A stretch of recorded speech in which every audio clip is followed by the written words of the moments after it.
Thomas Kuhn, the revolutionary philosopher, was right about science. Sometimes. Does a happy medium, if perhaps a rather artificial one, need to be found between those who believe that Thomas Kuhn was evil and those who see science as being merely in the game of social construction? Perhaps that happy medium is to read Kuhn as simply describing science in a more honest, warts and all manner, rather than in an idealized or normative way, as arguably Karl Popper did. 1. Is Thomas Kuhn's philosophy of science entirely political? 2. The critics of Thomas Kuhn. 3.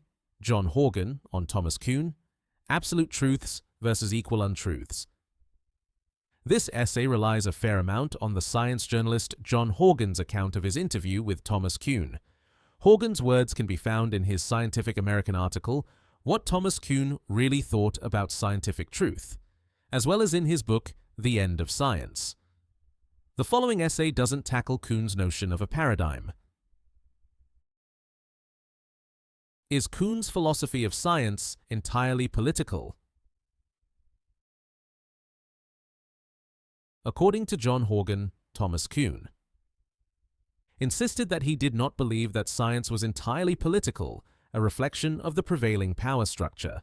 It's precisely because Kuhn has often been seen as offering an entirely political analysis of science, i.e., not even a sociological, historical, and/or philosophical analysis, that it was inevitable that those who emphasize science's relation to politics or the politics of science, whether postmodern philosophers, political activists, Marxists, environmentalists, Greens, etc., would jump on Kuhn's work and use it as a weapon to advance political causes and goals which don't really have that much to do with either science itself or to Kuhn's actual philosophical work.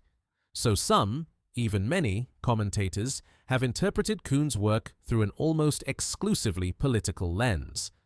However, as hinted in the title, many readers may have at least some sympathy for Kuhn's ideas and work.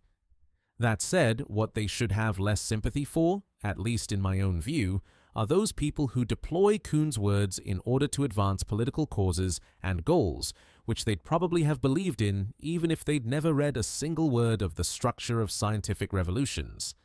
Take Kuhn's own words on this phenomenon. He once said, "I get a lot of letters saying, 'I've just read your book and it's transformed my life. I'm trying to start a revolution. Please help me,' and accompanied by a book-length manuscript." Perhaps the well-known American paleontologist and evolutionary biologist Stephen Jay Gould wrote one of those letters to Kuhn. Gould was 21 when the first edition of The Structure of Scientific Revolutions was published. After all, according to John Horgan, Gould acknowledged that his approach to evolutionary biology had been inspired in part by Kuhn's Structure of Scientific Revolutions, which he read shortly after it was published in 1962. So did Kuhn's book help Gould start a revolution? Well, perhaps not a political revolution. What about a scientific revolution? According to Stephen Gould himself, Kuhn's book did allow him to revolt against, or shift away from, the inductivist, ameliorative, progressive, add a fact at a time, don't theorize, till your old model of doing science, toward his very own, more theoretical and revolutionary way of doing science, or at least of doing evolutionary biology and paleontology. Was this also a Kuhnian paradigm shift, away from both traditional Darwinism and neo-Darwinism toward punctuated equilibrium and other Gouldian theories? Gould even published a book with the Kuhnian title The Structure of Evolutionary Theory. Gould also acknowledged that Kuhn was the, in Horgan's words, intellectual father of the social constructivists and relativists. Yet, and this will clash with both Kuhn's enemies and his friends, Gould also stated that Kuhn believed that there's an objective world out there. So although, in Horgan's words, this objective world is in some sense very hard to define, Gould still claimed that Kuhn actually believed that we have a better sense of what it is than we did centuries ago. It must be said here that it's not the objective world that's in some sense very hard to define. Instead, it's the actual words objective world themselves which are hard to define or understand. What do the words objective world mean in this, or indeed in any context? Do they mean the world as it exists independently of human minds? Okay, so tell me something about this world as it exists independently of all human minds. Alternatively, is the objective world somehow a product of all the statements and theories about the world which are agreed upon by many scientists? Of course, there are many other options here. However, these questions can't be fully tackled in this essay. The critics of Thomas Kuhn. There have been many strong criticisms, from philosophers, scientists, and commentators generally, of Thomas Kuhn's philosophy of science over the decades. This has been partly, or even largely, a reaction to the extensive political use of his work. For example, the British philosopher Colin McGinn, 1950, said that Kuhn's work was sloppy and irresponsible. What's more, he also said it was full of absurd subjectivism and relativism. Ironically enough, some of the criticisms of Kuhn's work are very emotional and subjective in nature. They're also often argumentatively weak. What's more, other criticisms are the result of not actually having read Kuhn himself. Many of Kuhn's critics seem to have got Kuhn secondhand. Take these very silly and superficial criticisms of Kuhn from the American mathematician and theoretical physicist Edward Witten, 1951. According to Horgan, when the subject of Thomas Kuhn was brought up in a conversation, Witten said, "Did Kuhn go to a doctor when got sick? Did he have radial tires on his car?" These questions are silly. That's primarily because Witten is referring to the applications of science. He's not referring to what science is, or even to what our attitudes towards science should be. What's more, Witten's words certainly aren't about Kuhn's philosophy of science, or for that matter, about his own philosophy of science, if he has one. Thus, Witten's remarks are little more than a two-sentence non sequitur. To spell things out, a person can go to a doctor or have radial tires no matter what his or her attitude towards science is. A person can even be a fierce critic of science and still go to the doctor or have radial tires. Yet, at least according to Horgan, Witten believed that because Kuhn went to the doctor and/or had radial tires, then this proved that Kuhn believed in science and not in his own relativistic philosophy. What do the words "believed in science" even mean? In broad terms, two people can believe in science, yet also believe very different things about science. In fact, that's clearly been the case in numerous instances. So, what is Edward Witten even saying? I'm willing to acknowledge here that quoting words from informal interviews may be punching below the belt. That said, perhaps most scientists and philosophers are more honest and clear when they're interviewed. In other words, perhaps obfuscation and plain deceit are more likely to occur in academic papers than in face-to-face interviews. Indeed, that's the main reason why I've relied so much on John Horgan's many interviews with philosophers and scientists. Oddly enough, John Horgan himself kinda replicated Witten's argument when he discussed the Austrian philosopher of science Paul Feyerabend, 1924 to 1994. Horgan wrote, "Recalling Feyerabend's excoriation of the medical profession, I could not resist asking, 'Did her husband seek medical treatment for his tumor?' 'Of course,' she replied. He had had total confidence in his doctor's diagnosis and had been willing to accept any treatment they recommended. The tumor had simply been detected too late for anything to be done." In any case, after a decade of criticisms of his work, it was of course the case that Kuhn came to know precisely what many of those criticisms were. Indeed, the first substantive attack on Kuhn's 1962 book, The Structure of Scientific Revolutions, came almost immediately after it was published. See Dudley Shapir's 1964 review, The Structure of Scientific Revolutions. So, as a taster, here's Kuhn himself, from a 1972 paper called Objectivity, Value Judgment, and Theory Choice, on the subject of the criticisms of his own philosophy of science. Whether or not this invocation of the distinction between contexts of discovery and of justification provides even a plausible and useful idealization. I suspect that my critics have been misled by science pedagogy, or what I have elsewhere called textbook science. This passage is a hint at scientists conflating and/or confusing what science should be with what science actually is. In other words, science pedagogy, or textbook science, tells us what science should be. It doesn't tell us what science actually is.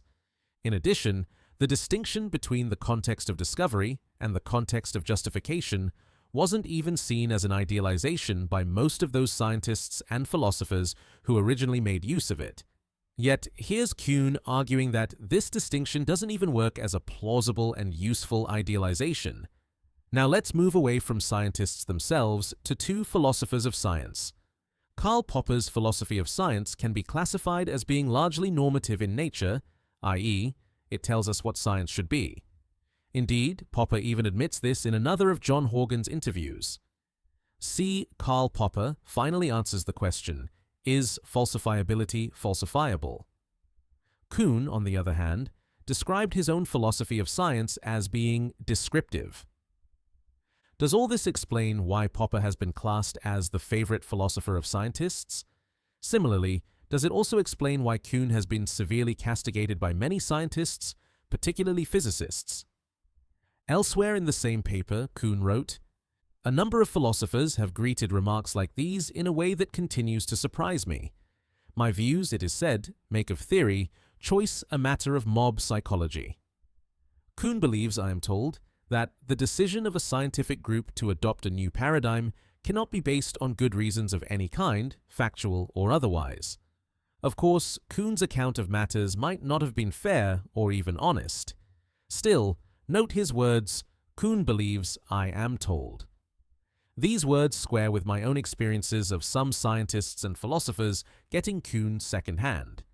It's also worth noting that, although Kuhn mentioned philosophers, scientists have been just as critical, if not even more so, of his work. Indeed, it seems obvious that scientists will be more likely to take Kuhn's philosophy of science personally than philosophers. Horgan on Kuhn. Absolute truths versus equal untruths. The science writer John Horgan accuses Thomas Kuhn of using rhetoric. He also argued that structure is clearly a work of literature. Horgan then indulged in some rhetoric and literature of his own. Kuhn did say that scientists, or perhaps only many scientists, are addicts and that they're brainwashed. Take the following passage from Horgan. Kuhn's insight forced him to take the untenable position that because all scientific theories fall short of absolute mystical truth, they are all equally untrue. Because we cannot discover the answer, we cannot find any answers. I can usually find much to agree with in Horgan's words. However, the passage above is simply over the top. It's also, to use a word Horgan often uses, ironic journalism. See Horgan's What is Ironic Science? To almost state the obvious. Kuhn didn't demand absolute mystical truth from either science or scientists. He can't even be interpreted as demanding that. What's more, it's not even the case that most scientists have demanded such a thing. What's more, why on earth does it follow that because absolute mystical truth, whatever it is, can't be attained, i.e., all scientific theories fall short of this, that scientific theories are all equally untrue? Thus, Horgan seems to be saying, or he seems to be taking this to be Kuhn's position, that we have absolute truths in one corner of the ring and equal untruths in the other corner. I can't see how Kuhn held such a view. Indeed, it can't be argued that scientists on the whole hold, or have held, this view. In detail, a stress on a lack of absolute truth in science is something that most scientists themselves have stressed, especially in the 20th century. Readers can safely assume, then, that Horgan already knew that. So Horgan must be reading Kuhn as believing that because of this general acceptance of a lack of absolute truth in science, then all scientific theories must be, to use Horgan's words, equally untrue. Of course, it can be supposed that scientific theories can indeed be deemed to be equal in that no scientific theory offers us the absolute truth. Sure, However, that claim has about as much weight as saying that all theories or statements of any description are equal because they're all, well, theories or statements. Thus, the moon is made of cheese is untrue, and perhaps we can also accept that gravity exists throughout the universe is not an absolute truth. Thus, because the latter statement isn't an absolute truth, then it must also be an untruth. Consequently, it must be in the same epistemological and/or scientific ballpark as the statement, "The moon is made of cheese." Surely, Kuhn can't have believed that these two statements are equal, or even equally untrue. They may be equal in the simple sense that both are untruths, i.e., both aren't absolute truths. However, they aren't equal in a host of other respects. So Kuhn wouldn't have treated these two claims as equal in all these other respects. So perhaps this is a misreading of Huygens' own reading of Kuhn's position. Alternatively, perhaps Huygens just got too hooked on his own rhetoric and poeticisms. As another example of this, take Huygens' use of Platonic capitals to get, more or less, the same point across. Of Kuhn's position, Huygens tells us that because we cannot discover the answer, we cannot find any answers. Huygens also wrote that Kuhn tried to protect us from the answer with doubt and reason. Again, nearly all scientists accept that we can't find the answer, and a good thing too. If scientists did offer the answers, then science would grind to a halt. Of course, Huygens must have realized this about science and scientists, so his point must have been that Kuhn was subconsciously, or tacitly, thinking in this Platonic or mystical way without actually realizing it. In other words, because science doesn't offer us the answer to anything, then Kuhn must have believed that, to quote Paul Feyerabend, anything goes. To be fair to Feyerabend, all he meant by the words anything goes is that there isn't a single Platonic method in science. In fact, any method or tool goes. It can be strongly doubted that Kuhn believed anything of the sort, even subconsciously. That said, Huygens is kind of telling his readers that this is actually a consequence of Kuhn's position. He's not telling his readers that Kuhn was ever explicit about this. Alternatively, Kuhn himself might well have simply argued that it doesn't follow that because scientists don't, or even can't, offer us absolute truths, then that must also mean that scientists cannot find any answers at all. In other words, it's not as if the notion of absolute truth is built into the notion of providing scientific answers. It seems then that Huygens' rhetoric, or his own ironic writing, is getting in the way of taking this particular reading of Kuhn's philosophy of science seriously.